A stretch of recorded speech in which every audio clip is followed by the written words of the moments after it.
अगर कोई आपकी उम्मीद से जीता है तो आप उसके यकीन पर खरा उतरिए, क्योंकि उम्मीद इंसान उसी से रखता है जिसको वो सबसे ज्यादा करीब मानता है। जिन रिश्तों की कदर नहीं होती उनके साथ रिश्ते रखकर खुद को दुख देने से अच्छा है रिश्तों को खत्म कर देना चाहिए। किसी भी चीज को करना शुरुआत में भले ही कठिन होता है, पर असंभव कभी नहीं होता। समझदार इंसान वो नहीं जो ईंट का जवाब पत्थर से दे, बल्कि समझदार इंसान वो होता है जो फेंकी गई ईंट से अपना घर बना ले। खुशियां उन लोगों को जरूर मिलती हैं जो दूसरों को खुश रखने की कोशिश करते हैं। जीवन में खुश रहने का बस एक ही मंत्र है, उम्मीद केवल खुद से करें, दूसरों से नहीं। बहुत समय पहले की बात है, गांव में एक किसान अपनी आर्थिक स्थिति से हार मानकर गांव के साहूकार से कर्ज लेता है। लेकिन काफी वक्त बीत जाने के बाद भी किसान साहूकार का कर्ज नहीं चुका पाया। साहूकार देखने में बहुत बूढ़ा और बदसूरत था। उसके अनुचित स्वभाव के कारण गांव में उसे कोई भी पसंद नहीं करता था। किसान के परिवार में उसके और उसकी बेटी के सिवा और कोई नहीं था। उसकी बेटी बहुत ही सुंदर और अच्छे स्वभाव की थी। किसान ने उसे बहुत ही लाड़ प्यार से पाला था। वो अपने पिता के साथ खेतों में काम करती थी और एक दिन अचानक उस बूढ़े साहूकार की नजर उसकी खूबसूरत बेटी पर पड़ी। वो उस पर मोहित हो गया और मन ही मन उससे विवाह करने के बारे में सोचने लगा। लेकिन उसे पता था कि किसान अपनी बेटी का विवाह उससे कभी नहीं करेगा। उसे ये मालूम था कि किसान इस समय ऐसी स्थिति में नहीं है कि उसका कर्ज चुकता कर सके।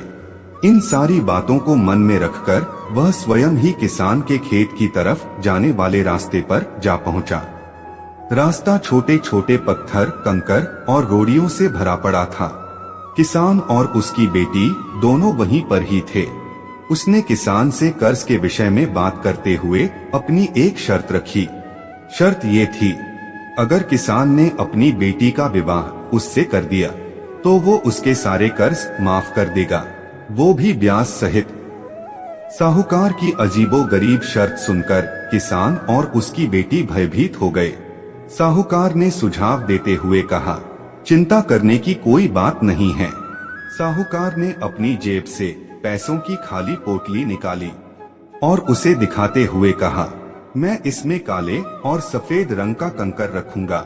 उसके बाद उसकी बेटी को बिना देखे इस पोटली में से कंकर निकालना होगा और शर्त ये होगी, अगर उसने काले रंग के कंकर को निकाला तो उसे मुझसे विवाह करना होगा और तुम्हारे कर्ज भी माफ कर दिए जाएंगे।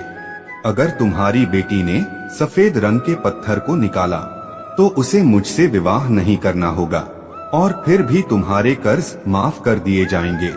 लेकिन अगर तुम्हारी बेटी ने कंकर निकालने से मना कर दिया तो फिर तुम्हें जेल की सलाखों के पीछे जाना होगा।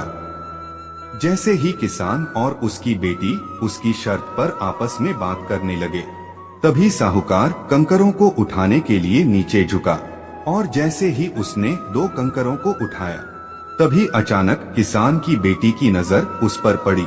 उसने देखा साहूकार ने दोनों काले ही कंकर पोटली में रख दिए, जबकि नियम के अनुसार एक काले रंग का पत्थर और सफेद रंग का पत्थर होना चाहिए था।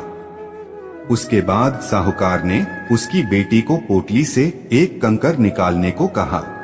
किसान की बेटी ने साहूकार के कहे अनुसार ही पोटली से कंकर निकाला और उसे बिना देखे जानबूझकर कंकर पत्थरों से भरे रास्ते पर धीरे से उछाल दिया, जिससे जल्द ही वह काले रंग का कंकर भी अन्य कंकरों में मिल गया।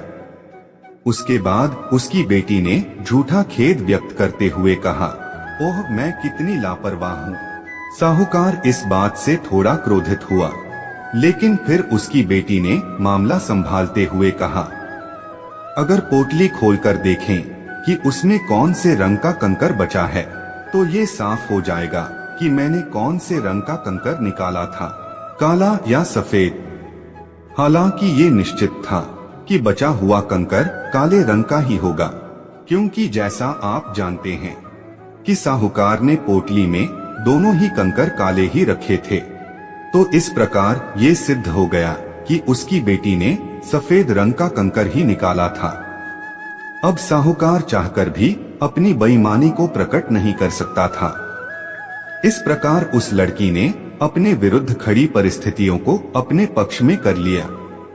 इस कहानी से यही सीख मिलती है, समस्या चाहे कितनी भी जटिल क्यों ना हो, हम उसके बारे में सोचने और उसे सुलझाने के तरीकों को बदलकर उसका समाधान आसानी से निकाल सके।